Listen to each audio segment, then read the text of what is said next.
Well, I must thank Professor H.P.C. Shetty, who probably was the one who was responsible for my being here this afternoon. He was telling me that I should talk to your people on this occasion, which I agreed. And in fact, I was in Delhi yesterday, and for this purpose I came here last night. So I enjoyed looking at all of you from various parts of the world, I am told. And it's very nice to meet people, especially the younger generation, very nice. You know, you become younger. Just now, our friend from Bombay, Dr. Nayak, referred to Professor Thomas as an old man. How old are you? I'll ask any one of you. How old are you? How old are you? 44. How old are you? 46. How old are you? 73. No, this is not your age. Which means you don't know biology. You have forgotten your biology. You are only 6 months old on a given day. Because every 6 months you have a new body. Every cell is new. Even poets knew that. Auden so beautifully wrote, no man can get into the same river twice. Go home and think about it. What you are saying is your chronological age. Now every cell in your body is new at the end of 6 months, but your mind, that is your thought process, your consciousness, keeps telling that new cell, I am 74 years old, I am 73 years old, I am 46 years old, I am 28 years old. And then that memory gets held on and the cell thinks it is 74 years old. Did you understand that? So you are as old as you think you are. Of course, women are slightly younger than their rivals. That's the difference. That's a different thing. That's the definition by, say, no, slightly different definition. Now, I was asked to speak or lecture in honor of this great man sitting here, Professor P.C. Thomas. He was described as a good teacher. Who is a good teacher? A good student is a good teacher. A good teacher is not one who comes to the class and verbatim repeats what is in the book onto the student's notebook without letting the student think, and he of course doesn't think. That's a menace of a teacher. I call them as banking system teachers. But the true teacher is a midwife. What does a midwife do? She stands by the side of a pregnant mother in pain, coaxing her, cajoling her, empathizing with her, sympathizing with her, provoking her. Who delivers? The mother. In the class, the teacher delivers. No, you should not deliver. Because if you know biology again, on the day you are made in your mother's womb, not on the day you are born, that little speck of you, today you may be 70 kilos. That day, do you know how heavy you were? Roughly, how heavy you were? That is today. No, when you were made in the mother's womb, you were a zygote, you know zygote, which is a combination of a mother's ovum with the father's spermatozoon, a speck of protein which weighed 0.000000000000001 gram. I'm not joking, I'm seriously telling you. But that one speck of protein knows and knew all about this universe, posteriori and priori. Because there are no two zygotes alike in this universe. If you want to be unique, you should know everything else. Supposing you want to come here with a white shirt and you don't want others to wear a white shirt, you are a unique white shirt man, you should know what shirts and trousers the others are wearing. So that is why the thinker said, no man or a woman can teach any man or a woman what he or she already does not know. So what is education? Educe, E-D-U-C-E, in Latin means bring out, deliver. So you deliver the best in man. So education or teaching is trying to get the best out of the student. And that is a good teacher. That is why P.C. Thomas is a good teacher. And he is 73, but he will not die. Do you know why? Because he loves the younger generation and wants to do good to others. Did you get that? Because you are here for others' sake. Now I'll take you a little further in biology. Fish biology also is the same. Biology does not have a science. Did you know that? You all thought it's very scientific. You're talking of science. I've written papers. I'm a PhD and I saw some papers there I was reading. And this is not science. What is science? Any definition of science that you want? Science is a method. Science is just a method to understand this universe. Whether it is a fish universe, man universe, leg universe or whatever universe. And we don't have a science for the simple reason that we have been following the wrong science of biology, physics and chemistry all these years, ever since all these things became so-called sciences in the 12th century when European churches became universities. And at that time everybody thought they are the, but science changed completely in 1925. Does anyone know why science changed in 1925? No. The conventional sciences started probably in the 17th century with a boy called René Descartes, who thought the thinking part of man is different from the other part of the body. Cogito ergo sum. So he said, res cogitans, the thinking part, res extensa, the other parts. Cut off. He cut the body from the mind. So we started with reductionism. Today you don't look at the fish as a whole. You look at the fish, one cell of the fish or one leg of the fish and then study that. That is not the whole fish. And you would be surprised. Fish has a consciousness. Fascinating consciousness. Fish knows what to do. A fish born in Mangalore can go to New York if nobody catches it. But it will come back to Mangalore to die if nobody kills it. Because fish has a fascinating piezoelectric crystal in its eye. And it is from there we understood in so-called science the ultrasound sonography. Sound, supposing I talk, sound goes in every direction. But ultrasound goes only in straight line. And when it goes and hits the wall, it comes back. This is called the ultrasound philosophy, which was learned from fishes by the Navy of Germany in the Second World War. And the naval sonar was developed on the fish eye pattern with the piezoelectric crystal, which vibrates and then throws the ultrasound. And the ultrasound goes and catches the enemy submarine, comes back. Then they know exactly where the enemy submarine is, you can bombard it.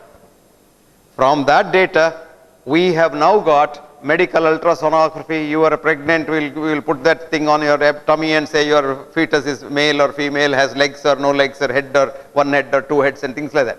Or we put it in the heart and say how big or how small is the heart. Most of this is only shadow study, studying the shadows. Shadow is not the man. You would see in the morning you have a long shadow. At noon you have no shadow at all. Evening you have again long shadow. So you are not three human beings, you are only one human being. But we doctors depend on the shadows and treat patients. We don't treat the human beings, we treat the reports. This is where science has come now. Now what is then science then? The true science is trying to understand this universe, which the understanding has changed now.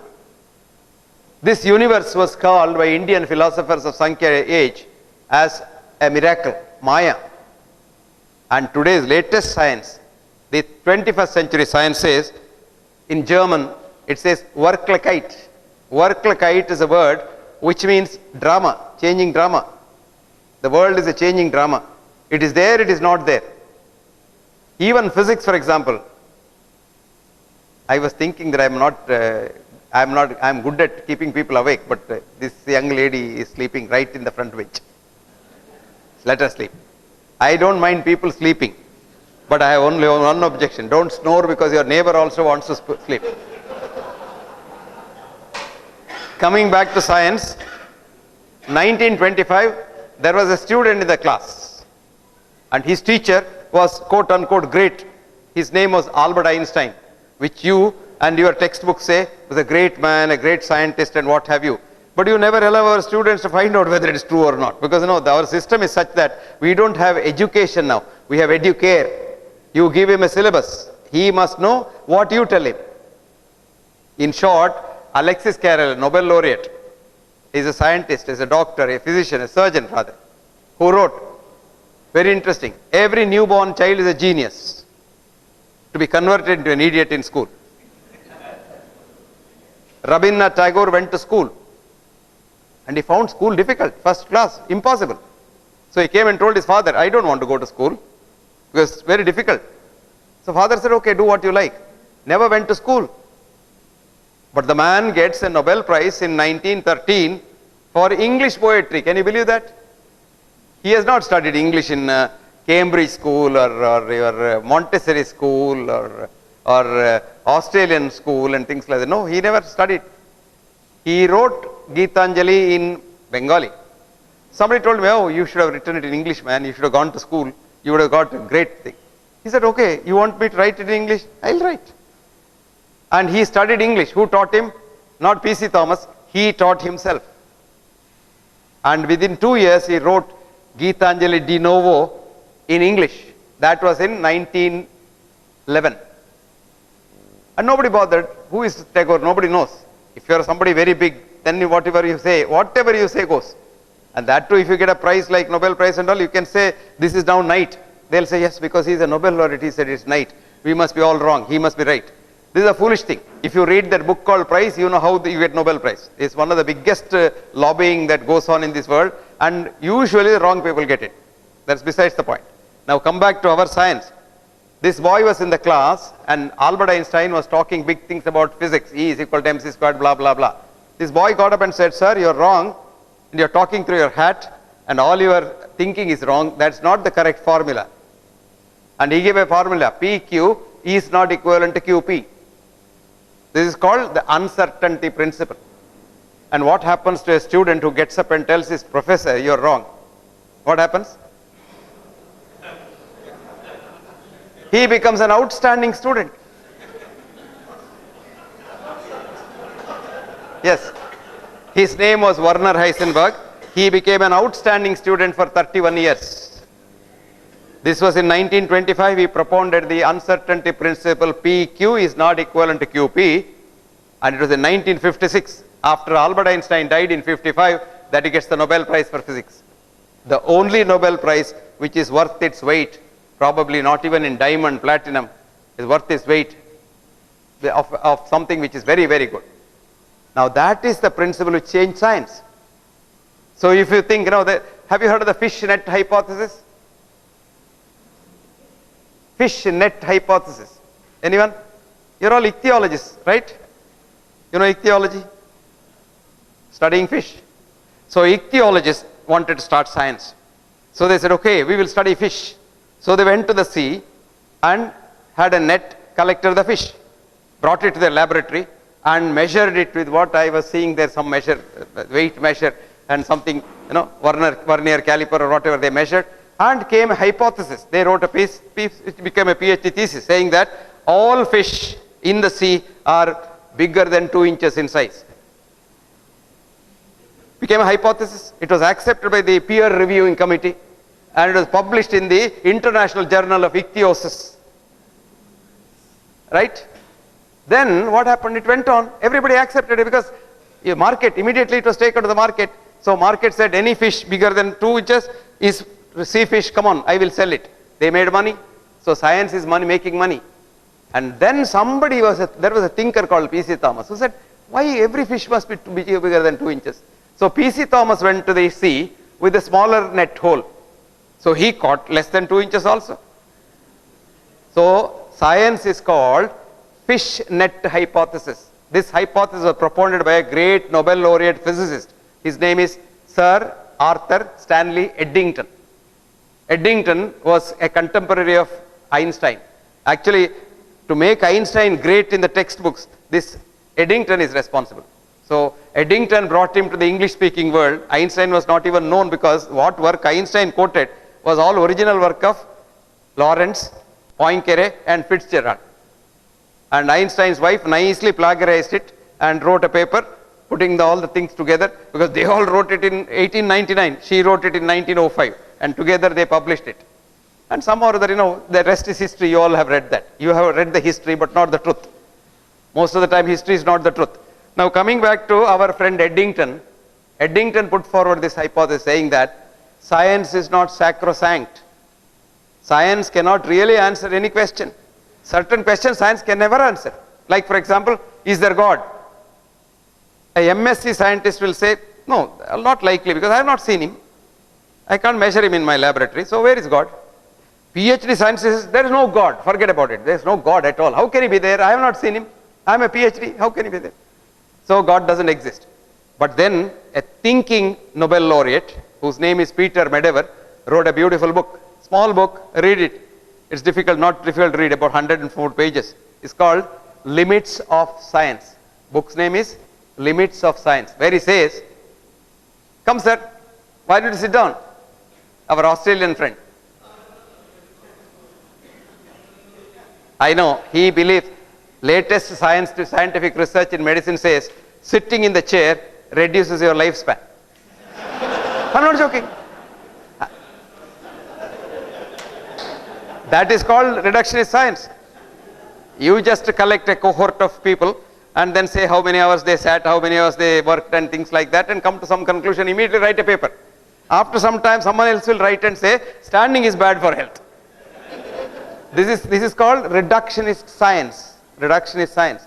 You know, you must have had so many papers saying coffee is very good for health. And you have equal number of this, so coffee is very bad for health. Like for example, you all thought fish is very good for health. It's got, what is that called? Omega 3, this, that and all. All these are created, fat. Fat was fat. We all knew fat. Now we created caste system in fat. Saturated fat, unsaturated fat, semi-saturated fat, polyunsaturated fat, omega fat, this fat, that fat. All fat is no good or good. Actually, the man who did the study of fat and health, the first man, his name is Ansel Keys. Ansel Keys was given $110,000 to find out the relationship between fat and heart disease. So Ansel Keys he went to Australia, he went to Malaysia, he went to India, he went to Japan, he went to USA, studied groups of people, and then put it together in a XY graph. That's what you do, no? One X here, one X here, this fat here and heart attack here. It was not a straight line. Whenever you are given grant money, you are indirectly told you must get positive results. No, I'm not joking, man. I'm not joking. Am I joking? No. What I am talking here, I may make it look a little hilarious, but it's not just the science, 100% science that I am talking to you. So Ansel Keys had real problem. So he sat. This is called doctoring your data. So he sat down and then what to do? I must get a straight line. So he sat and maneuvered. After 22 countries he studied, he eliminated very conveniently 15 countries. I mean, nobody knows, no? If you read his paper, you don't know this, but you must go deep into it, you will get to know. Now what happened? He got a straight line. At the bottom was Tokyo, Japan. At the